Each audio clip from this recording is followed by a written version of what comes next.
Assalamualaikum warahmatullahi wabarakatuh. Waalaikumsalam warahmatullahi wabarakatuh. Bismillahirrahmanirrahim. Alhamdulillahirabbil alamin. Wassalatu wassalamu ala asrofil anbiya'i wal mursalin sayyidina Muhammadin wa ala alihi washabbihi ajmain, amma ba'du. Yang terhormat Ibu Kepala Sekolah SDN Gendong Kulon 2, yang saya hormati Bapak Ibu Guru Komunitas Belajar di SDN Gendong Kulon 2 ini. Pertama, marilah kita bersama-sama mengucapkan puji syukur alhamdulillahirabbil alamin atas semua nikmat yang telah diberikan Allah, sehingga pada hari ini kita bisa berkumpul, bertemu dan melaksanakan dalam acara rencana tindak lanjut PKG PJOK. Selawat serta salam mudah-mudahan selalu tercurahkan kepada junjungan Nabi besar kita Nabiullah Muhammad Sallallahu Alaihi Wasallam. Hadirin Bapak Ibu yang saya hormati, di sini saya akan memaparkan rencana tindak lanjut dari kegiatan PKG PJOK yang dilaksanakan di Lamongan pada tahun 2024 ini. Dan saya akan membawakan tema dengan judul menuju hidup sehat dengan makanan yang bergizi. Next. Nah, latar belakang dari kegiatan yang saya lakukan ini yaitu yang mana banyaknya anak sekolah dasar yang lebih tertarik membeli jajanan seperti gorengan, minuman bersoda atau permen daripada makanan sehat. Hal ini menyebabkan banyak terjadi kasus anak usia dini yang mengalami masalah perkembangan, obesitas, bahkan sampai terkena penyakit kronis. Hal ini juga disebabnya apa? Kurangnya pengetahuan tentang gizi dan berbagai makanan sehat yang menjadi faktor utama sehingga banyaknya anak-anak yang sakit di rentang usia dini. Next, lanjut. Untuk tujuan program kegiatan ini yaitu tujuan dari proyek P5 ini adalah untuk meningkatkan kesadaran peserta didik akan pentingnya menjaga kesehatan jasmani melalui makanan sehat. Selain itu, diharapkan peserta didik mampu menganalisis informasi tentang nutrisi dari berbagai sumber dan peserta didik bisa memasak makanan sehat secara sederhana. Next. Untuk capaian tujuan yaitu 1. Peserta didik mampu mempertahankan pola makan sehat dalam jenjang panjang. Untuk langkah-langkah yang akan dilaksanakan ada 3. 1. Memberikan materi hubungan antara makanan sehat dengan kebugaran jasmani. 2. Memberikan materi gizi dan contoh menu makanan sehat sehari-hari.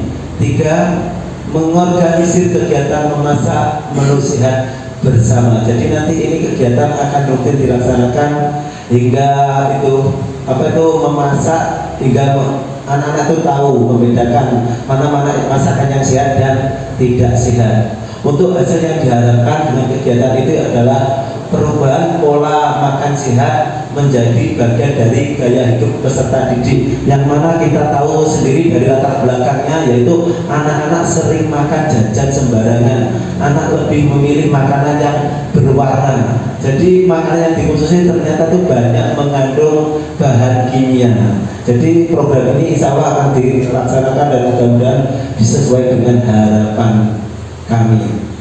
Next. Untuk struktur program proyek jenis proyek P5 untuk kelas kita ambil dari fase C, dari kelas 5 sampai 6 SD Negeri Gendong Kulon Babat. Untuk tema yang diambil itu gaya hidup berkelanjutan dengan topik menuju hidup sehat dengan makanan yang bergizi. Untuk durasi waktu yaitu 125 JP, insya Allah dilaksanakan pada bulan Januari sampai bulan Februari 2025. Untuk dimensi profil pelajar Pancasila yaitu bergotong royong, bernalar kritis, kreatif. Elemen sub elemen dalam P5-nya yaitu bernalar kritis, memperoleh dan memproses mulai dari gagasan, mengidentifikasi, mengklarifikasi dan mengolah informasi dari gagasan kreatif, menghasilkan karya tindakan yang orisinil, yaitu diharapkan dari karya siswa-siswa sendiri nanti. Untuk produk uang, berupa produk uang yang dihasilkan nanti rencananya adalah berupa buku resep makanan sehat untuk dijual di marketplace harian. Next, untuk kapasitas yang dimiliki sekolah, yaitu kita memiliki 6 aset. 1. Aset manusia, 2. Aset sosial, 3. Aset politik, 4. Aset fisik, 5. Aset lingkungan atau alam, yang terakhir adalah aset finansial. Untuk yang pertama yaitu tadi aset manusia yang terdiri dari 3. 1. Peserta didik, yang mana peserta didik selalu belajar gerak dan juga bergerak untuk selalu belajar. Yang kedua adalah aset guru PJOK, yang mana nanti guru PJOK diharapkan dapat memberikan materi hubungan antara makanan sehat dengan kebugaran jasmani. Dan yang ketiga yaitu aset guru kelas, yang mana kita harus berkolaborasi antara guru kelas, siswa dan guru PJOK, yang mana nanti guru kelas itu nanti akan memiliki peranan yaitu penguasaan materi bahasa Indonesia dalam menyusun teks prosedur untuk resep makanan sehat dari materi IPAS tentang kandungan gizi dalam berbagai jenis makanan. Untuk berikutnya yang aset kedua yaitu aset sosial, yaitu kolaborasi antara peserta didik dalam melaksanakan program P5 di SD Negeri Gedong Kulon 2 ini. Untuk aset politik yaitu kebijakan kepala sekolah yang mendukung P5 di SD Negeri Gedong Kulon. Lanjut Pak untuk aset fisiknya. Untuk aset fisik yaitu di mana SD Negeri Gedong Kulon memiliki gedung sekolah, gedung perpustakaan dan fasilitas komputer. Dan untuk aset lingkungan atau alam yaitu yang mana lokasi SD Negeri Gedong Kulon yang terletak tidak jauh dari kota, dekat pasar agrobis Babat, yang mana kita tahu sendiri di pasar agrobis Babat di sana banyak menyediakan berbagai macam ragam baik makanan maupun sayuran, yang mana di sana makanan itu juga ada menjual ikan sayuran yang segar, yang mana kita tahu harganya murah dan lengkap. Untuk aset finansial yaitu adanya dana kos untuk mendukung kegiatan P5 di sekolah ini. Next, untuk rencana evaluasi dari kegiatan ini, evaluasi akan dilakukan melalui asesmen baik formatif dan asesmen sumatif terhadap peserta didik. Dengan metode pengumpulan data yang digunakan adalah survei dengan memberikan kuesioner berisi pertanyaan kepada semua peserta didik. Next Pak. Nah ini kemungkinan dan tantangan. Setiap kegiatan pasti kita nanti Bapak Ibu pasti akan menghadapi semua, pasti akan menghadapi tantangan. Jadi ini data tantangan tersebut yang saya prediksi, 1, nanti tidak semua anak memiliki akses ke berbagai macam makanan bergizi di rumah. Jadi itu ya, yang pertama itu anak-anak itu belum tentu tahu semua jenis makanan yang bergizi yang sehat kalau di rumah. Jadi ini program dilaksanakan di sekolah supaya anak mengerti. Kemudian tantangan yang kedua, kurangnya pengetahuan dan pengalaman pendidik dalam mengolah makanan sehat. Dan ketiga, kekhawatiran akan bahaya saat peserta didik memasak makanan sehat di sekolah. Jadi itu adalah kemudian tantangan yang akan dihadapi dalam program ini. Next.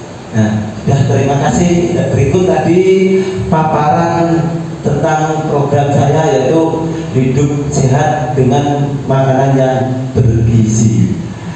Mungkin ada Bapak Ibu yang mau memberikan masukan, saran atau tanggapan sekolah.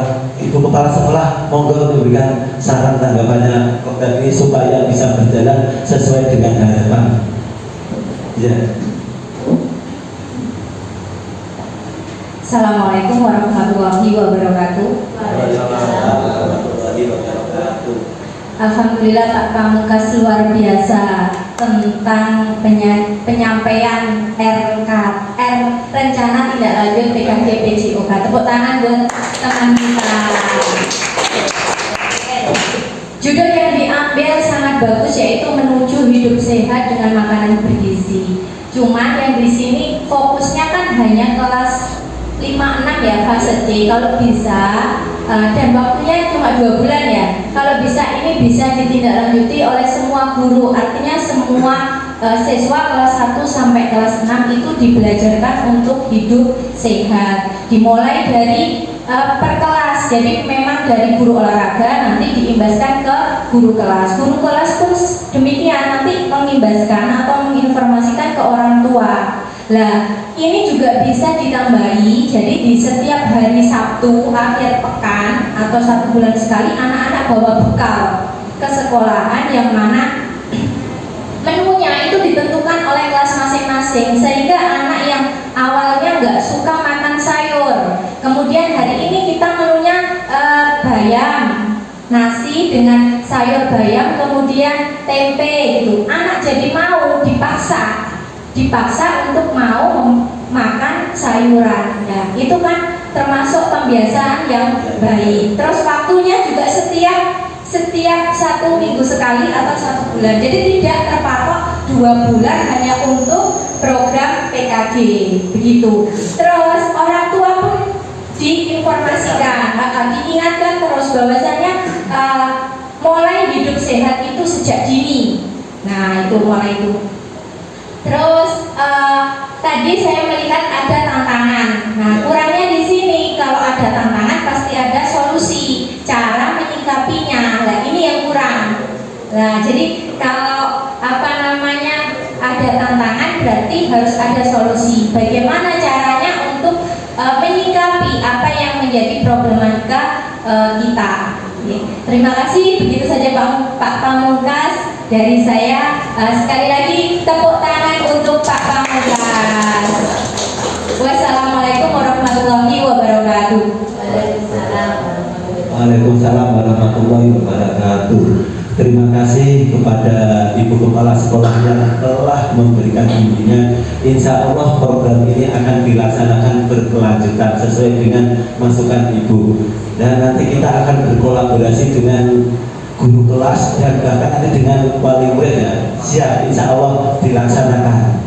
Tepuk tangan untuk Ibu Kepala Sekolah yang memberikan bimbingannya. Mungkin Bapak Ibu Guru ada yang mau nambah lagi untuk masukan?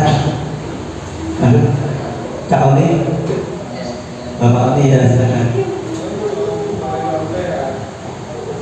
Terima kasih atas kesempatan yang diberikan Kak Pamungkas. Nah, ini rencana tindak lanjutnya menurut saya sangat bagus ya, sangat bagus yang direncanakan yang akan datang ini. Nah, saya sebagai guru kelas 4 mendukung penuh dengan adanya program ini karena kan tadi latar belakangnya murid sering jajan sembarangan ya. Jadi membiasakan murid untuk makan makanan sehat, makanan yang bergizi ini sangat baik supaya mereka terbiasa. Karena ini sangat penting agar mereka menghindari makanan-makanan yang kurang sehat. Sebenarnya bukan hanya murid, gurunya juga kadang sering gak makan sehat. Ya, dengan adanya ini gurunya juga dapat ilmu baru juga. Dengan program ini sangat bagus karena gurunya juga kadang makan sahur, kadang makan gak sampai makan gitu lah Pak. Makan pentol, makan gorengan. Nah itu kan dengan adanya ini kan jadi tahu. Kita juga belajar, murid nanti juga belajar, sama-sama belajar semua. Ya saya harapkan program ini kontinuitasnya dilanjutkan terus ya Pak Pamungkas. Ya sementara itu saja, terima kasih. Program ini sangat bagus. Wassalamualaikum warahmatullahi wabarakatuh. Waalaikumsalam warahmatullahi wabarakatuh. Terima kasih kepada Bapak Wali Kelas 4 yang telah memberikan saran, masukan. Insya Allah Bapak Ibu gurunya juga ini bukan hanya muridnya saja sasarannya nanti. Ya cukup sekian ya. Ini pemaparan dari saya akhiri. Apabila ada kata yang salah saya mohon maaf. Wassalamualaikum warahmatullahi wabarakatuh.